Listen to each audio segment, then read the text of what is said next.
उस्ताद ने क्लास में दाखिल होते ही ब्लैक बोर्ड पर एक लंबी सी लकीर खींच दी और कहा, तुम में से कौन इस लकीर को हाथ लगाए बगैर छोटा कर देगा। सारी क्लास खामोश हो गई क्योंकि उस्ताद ने नामुमकिन बात कह दी थी।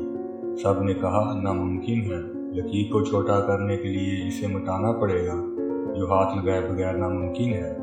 उस्ताद ने गहरी नज़रों से तलबा की तरफ देखा और कुछ कहे बगैर ब्लैक बोर्ड पर इस लकीर के नीचे एक लंबी लकीर खींच दी, जिसके बाद सब ने देख लिया कि अब पहले वाली लकीर छोटी नजर आ रही है। उस्ताद ने इस लकीर को हाथ लगाए बगैर छोटा कर दिया था। तालिब इल्मों ने आज अपनी ज़िंदगी का सबसे बड़ा सबक सीख लिया था कि दूसरों को नुकसान पहुंचाए बगैर, इनसे हसद किए बगैर इनसे आगे कैसे बढ़ा जा सकता है।